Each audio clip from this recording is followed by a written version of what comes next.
prefer to make the average business owner a multimillionaire than make billionaires more billionaires. Another very common misconception is confusing revenue with value. Revenue is a great driver for value, but it's not value. Value is cash flow. You don't want a yes man, someone that just is there to sugarcoat anything, any of the decisions of the business owner. I always feel like one of the advantages of fractional CFO space is that you have a little bit more empowered to challenge the owner, to be a sounding board and to say what you believe. Because as an employee, this is the Bender CFO Podcast, where we empower business owners to gain financial clarity and maximize growth.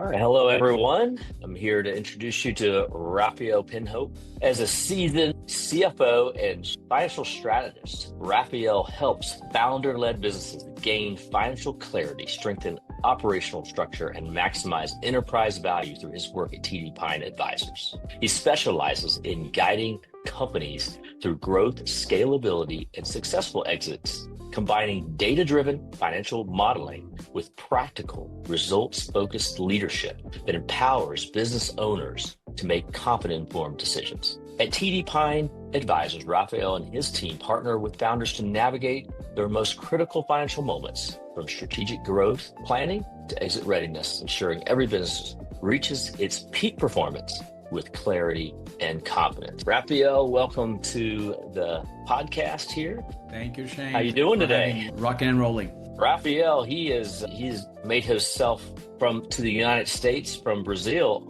So tell me a little bit of how you got over from Brazil to the United States. There's a wall. Have you heard? Kidding. After spending 20 plus years in finance in Brazil and being obviously attached to economic cycles and all that, just made the decision. It was a family decision to move with wife and kids here. That decision was made in 2022. We actually applied for a visa. There was a long process, but we got it. And we moved here come April 24. So about 1.5 years ago. So moved with wife and kids. It was a long process. It involved a lot of lawyers and all the paperwork. But I'm glad we're here. We made it to North Texas. We love it. We're loving it each and every day. Great. Wow. Welcome to Texas for sure. I'm sure that you're always learning something new about this culture. I would love to go down and visit South America sometime. That's definitely on my list of things to do. There's some beautiful places to visit down there. So absolutely. You should do a mix of Brazil, Argentina, and Chile. Those three countries are going to have a little for each and every one and taste, from rainforest to desert, believe it or not. And beautiful, cold weather down south. Yeah, no, that's definitely on my list. That'd be great. I want to just talk a little bit about, just to remind our audience, we've been interviewing different CFOs, and we have a fractional CFO group. We meet regularly, just talk through some challenges we're having, it's a partnership with each other, because not everybody's good at everything. And, maybe you don't realize that CFOs don't know everything about every industry and every type of CFO subject matter. And so it's helpful to have partners like Rafael to come alongside us to help in different areas. So just tell us a little bit more about industries you serve, your experience, what your specialty is. Thanks, Shane. So my experience spans capital markets, private equity, and then a few years as an actual CFO. So seen a little bit of it all. And I decided to make a move towards being a fractional CFO to help bridge the gap between the very early mid-stage companies and actually high finance and decisions that you have at the corporate level. I've made my mission I prefer to make the average business owner a multimillionaire than make billionaires more billionaires. That's the simplest way to put it. And as you said, I love being part of this group. I love that we are able to collaborate with guys like you, Shane, and we are most effective when we collaborate, because as you said it all, we don't know it all. I have more of a capital market and financial strategy viewpoint. However, you can come up with lots of technical background that is amazing and supports and helps. So when we work together, we can do much more. It's amazing. Yeah, for sure. That's the name of the game. I figure the fractional CFO it's its infancy. I think I heard somebody say that maybe in the future, fractional CFOs will be just as common as bookkeepers and tax preparers, although bookkeepers and tax preparers may go away faster because with AI, who knows, that's a whole other subject. But tell me what led you to the fractional CFO space from being more full-time. Again, I just see that a lot of these mid-sized businesses in general, they operate at a subpar level performance-wise to where they could or should be if they put in the right work when it comes to financial accountability, financial controls, and just some financial discipline there. So when you tie that up with good strategy, you can elevate a business to levels that they never seen before. And they sometimes don't even believe it's possible or exists, but it does. It's just a matter of putting that work and structure together.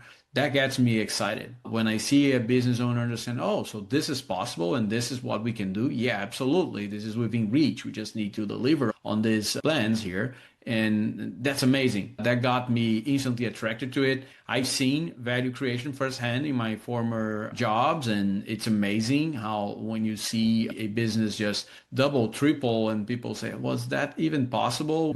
Normally, beforehand, they don't think it is until it's done. And that's really very fulfilling. Yeah, no, I agree. I think that there are so many businesses, 1, 2 million to 50 million in revenue that need the guidance of the CFO and different types of guidance. And many times I just need that full-time hire. So it makes a lot of sense. And especially with technology the way it is right now, and of course, AI, the big buzzword, that is just making it more and more prevalent. Yes. So tell me a little bit more. You mentioned capital markets and strategy. Those were some big words that our audience may not understand what that all means in the CFO space. So how do you explain a little bit more about that and adding that type of value to your clients? Sure. I love where strategy and finance meet. And that's normally when you are, as a business owner, as a shareholder, making those decisions that impact the future of the business. And they normally involve some form of financing. Financing, put it more broadly. So it could be debt, it could be equity, it could be some form of agreement that allows you to bridge the gap capital-wise, to make the investments, to help that business grow, because you could self-finance it with internal cash generation. That's a classical way, but normally it's a mix. And that's where capital markets come in place, that knowledge of, okay, where do I go? Which doors do I knock? There are infinite doors out there. It's challenging to pick which ones to knock, and there's always a better door, a best door for each business. So part of the value add proposition is having those conversations, understand the do's and don'ts, the goals and no goals of a business owner mostly, and then say, okay, this is the best route for you. This is where you should be heading because this will solve such and cost you such and such, because it's going to be customized and tailor-made to that business. Now, my job is knowing all those options and then trying to tie up which option is best. That's in a nutshell where that capital markets background and private equity helps me in having those conversations and then trying to drill it down to a very digestible conversation and level so that business owners will understand that without having been in a high finance setting in the past. Yeah, no, that's great because it's really hard to grow your business just through cash alone or your own cash that you generate. It's great if you can do it, but most of the time you do either have to borrow from a bank or somebody else. I personally do go a little bit first to banks, and then sometimes if they're not bankable, you have to move into other alternative financing. But how do you go about raising capital from an equity standpoint? Like, how does that work? Because I'm just thinking of some clients that may not be bankable, or it's a situation where they might be willing to give up some equity. Is there a certain amount that you're like, hey, don't do this until you want to raise this much money, or what's like your thought process around that? That's a great question. There are actually two big guidelines to follow. One, obviously, you don't want to over-raise or raise too much debt because that was going to put you in danger. Your business is going to become riskier as you lever up. You're going to potentially bet the house on this, and if something goes wrong, the business goes belly up. The other element to that is obviously you don't want to dilute yourself too much, give too much equity away, and not reap the benefits of all the work in the growth. Now, the crossroads or the point where you start balancing between those two options is when you start to think, okay, why do I need this capital and what for? So these are the key questions.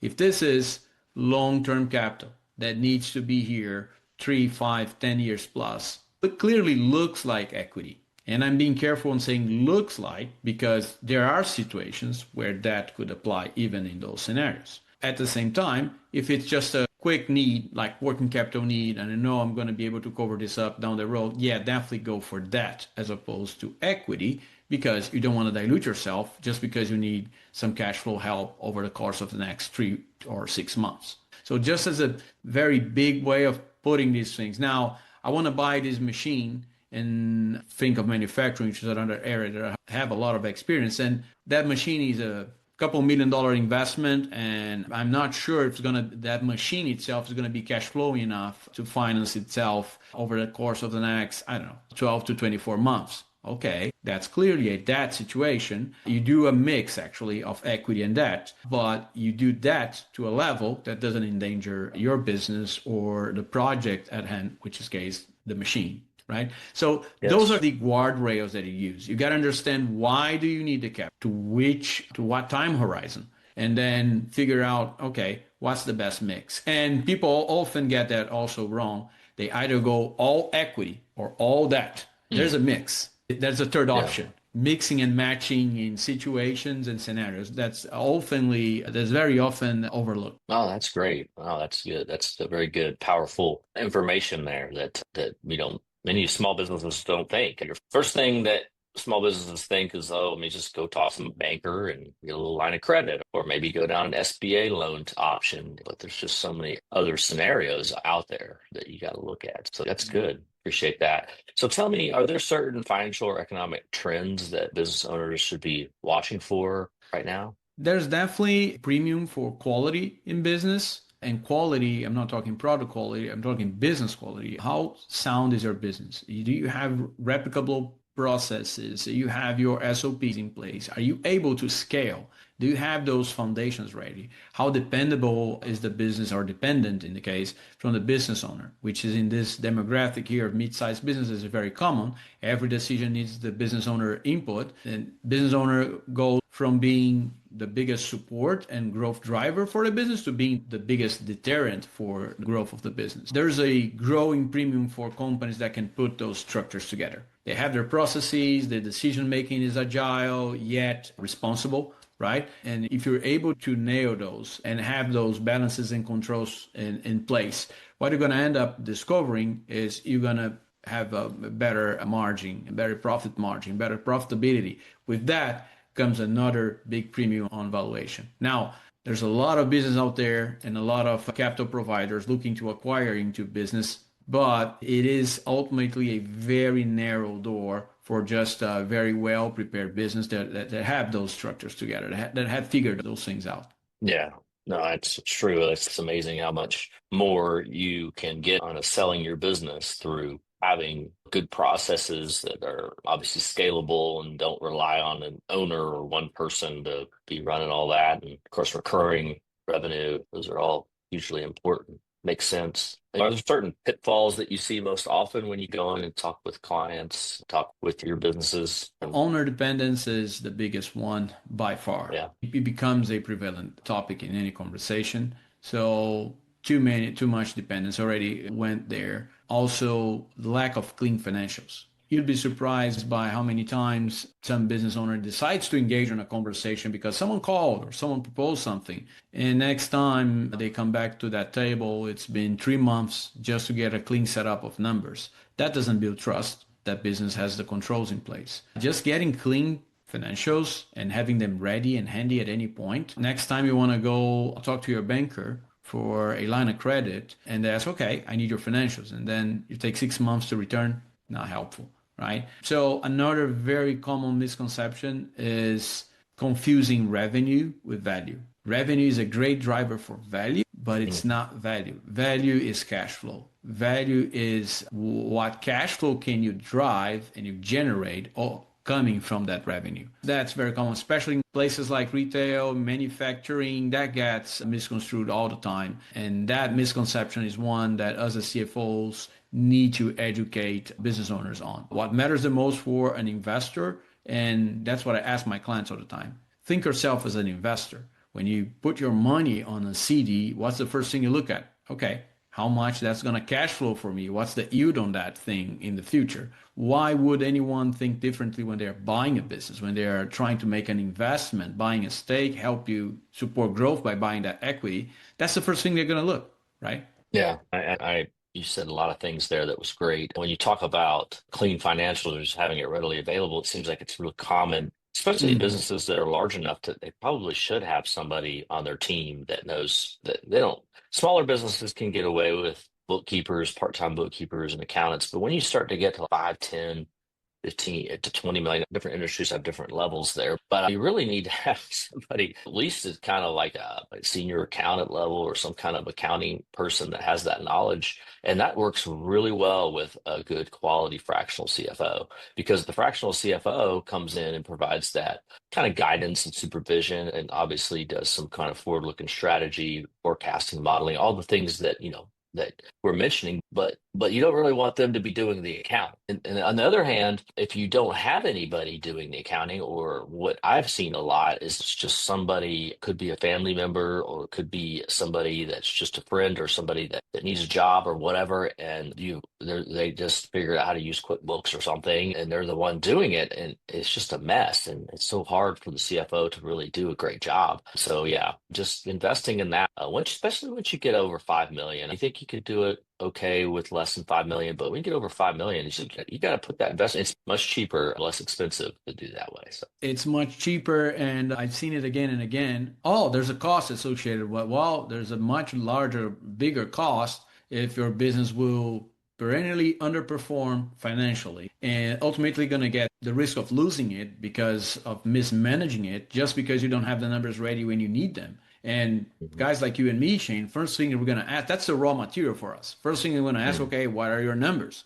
If they don't have numbers, I'm like, you gotta get those first before I can do anything to help you. Because as you said Mhm. it, the role of a CFO is not to do the accounting. For that, we do have great partners in bookkeepers and CPAs that can help us with those. Now, if you want to be a CFO, yeah, it's on the strategy, it's at another level. I'll wrap that up with one that I heard it firsthand from a banker once, and you'd be surprised where even very large companies don't have like monthly financials ready and handy. And the Mhm. business that I was running as I came in took 2 to 3 months to have them. After a while, we put processes in place and we were reporting monthly to the banks our numbers. And they were like, I remember we were having this tough conversation at some juncture where the market was difficult, and I've asked, why do you keep financing us? You're one of the very few companies where I know I have numbers, and that makes the whole difference. So we're really becoming Mhm. more bankable and a preferred client, if you will, just Mhm. because of having our finances in place. It's amazing the effect of that, and people most commonly overlook into that. Yeah, it's a huge factor. So tell me a little bit more about, we talked a little bit about our fractional CFO group that we have, but how do you see other fractional CFOs working together or with other advisors? What's it kind of, what does that look like to you? Yeah, I believe that the advisory table is a round table with other fractionals, even if it's CFO to CFO, right? As we experience in our group, with the bookkeepers, with the attorneys. I'm not an attorney, but I know that every CFO out there, at some level, it's an attorney at heart, will be able to read a document and have his own views on how things should be done. But then obviously, you got to hand it to the pros to do it, right? So having that round table of your go-to advisors that are trusted by you and by your clients, that's priceless, right? It's very important because you don't know it all. I don't know it all. And honestly, having someone that you can bounce ideas out of at sometimes, because some of these business decisions, they're not obvious nor easy to come up with. Yeah, before actually pressing send or signing whatever agreement, having that bouncing ideas, having some discussion, having someone challenge your assumptions or your scenarios, that's priceless. So that's very important. Having support and people to talk is absolutely important. Yeah, I was talking with somebody the other day about fractional CFO services, and I could tell there was a need for an area that I didn't have as much expertise in. In fact, it'd probably be a little bit more in your area where they potentially needed to raise capital for potential investors in what they were doing in the real estate space. And I was like, I'm sitting there on the call saying, I can help you with this and this, but I'm not as experienced with this and this. And because it was a pretty broad spectrum of things that he really needed help with. And so having someone like you to come alongside is the reason why we have this, our fractional CFO group, which is on our Absolutely. website. We'll put a link in the show notes, but it's on our website where you can see a list of everybody that we work with. And so tell me a little bit more about if a business owner wanted to start this process for hiring a fractional CFO, what advice would you give them? First, hire one now. Doesn't need to be me or you. Just hire one because Yeah. one of the biggest mistakes I see is people just postponing and procrastinating because, oh, I don't need this now. Yes, you need to start prepping now. So back to what you were saying, now is better than ever and now is better than tomorrow, and start working because this is not a flip of a switch. It's a cultural change. The business owner is going to start having someone because an idea of fractional CFO is going to do that. It's going to challenge the business owners on some of his decisions. You don't want a yes man, someone that just is there to sugarcoat anything, any of the decisions of the business owner. You want someone that will challenge you. You want someone that will tell you wrong, or let's collaborate and find a way, some midterm between the strict finance way of doing things and the day-to-day business owner way of doing things, because honestly, I feel that's the sweet spot. It's somewhere in between those two, and you've got to start working that. You're going to change your culture. You're going to change how you think. You're going to change your decision-making process, and you better start today. The sooner, the better. Yeah, no, that's great. That's great. I always feel like one of the advantages of fractional CFO space is that you have a little bit more empowered to challenge the owner, to be a sounding board and to say what you believe. Because as an employee, you should still do that even as a full-time CFO, but it's a little harder because 100% of that is your job, and Yeah. you have a lot at stake there. And if it goes south for whatever reason, it's just a little harder to do that sometimes if it's not an environment where the owner or the executives have an open environment. But in a fractional CFO space, yeah, I mean, it's, of course you could lose the client if you say something, but it's not quite as risky, I think. Yeah, but back to what you were saying, and at this scale, I don't believe these companies are going to have boards. Our typical clients are not going to have a board instituted. But let's Yeah. think of very big companies, very large companies. Why do they have boards? And why board members are independent generally? They don't depend on the business as a job. Yeah. That's to be able to be in that position, as you just described. Proportionally speaking to our universe here, yeah, it makes sense that your CFO, as a fractional CFO, is going to be in that position to be that advisor, to challenge you, to be quasi like a board member, to have some of Yeah. those discussions. And you're absolutely right. If they're not a full-time employee, it just gives them more freedom to be like that, to not just say yes to whichever decision a business owner makes. Yeah, that's great. So tell me, what kind of keeps you motivated? I always like to end my conversations and to really just understand you personally. What keeps you motivated personally? What defines success for yourself? I like to help them win, full stop. I've seen firsthand how the lack of structure can be a detractor for not only the value, actually the peace of mind of the business owner, of employees, of the businesses as a whole. And I've seen business flourish, and I heard it from the teams. Oh, we're so much better now. Things are more relaxed now because now we are not managing the business using balance in the bank. We know that this is the projection for the next 3 or 6 months, and we know exactly what's expected. There's clarity.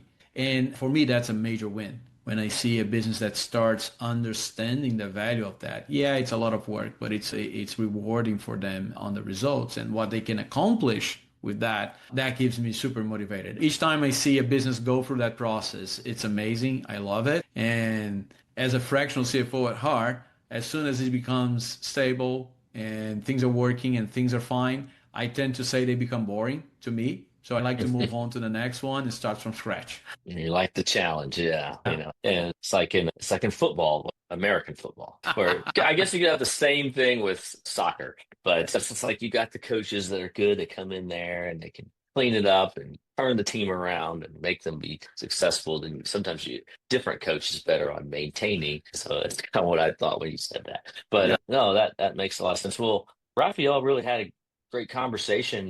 There was so many great nuggets that you have let us all know about. So I appreciate the time today. Thanks for coming on the show here. Thank you, Shane. Again, amazing to be a part of this group. And I know there's going to be there in the description. If anyone listening to this wants to know more about what we do at TD Pine Advisors, we focus more on value building and exit strategies, but that's a full-time job for a CFO as well. So we do all that. We have a few assessments at the website that help business owners understand where they are in their process, help them think through, and they're for free. Just feel free to check them out online if you have some time at tdpineadvisors.com. Thank you for having me. Yeah, we'll be sure to put some links there so that people can learn a little bit more about you and about TD Pine. So thanks, Rafael. Thanks for coming on. Talk to you later. Talk soon. Bye-bye. Thanks so much for listening to the Bender CFO Podcast. Help us out by subscribing on YouTube so you don't miss another episode, or listen to us on Spotify and rate us 5 stars so more people can get this content to help their businesses grow and be successful.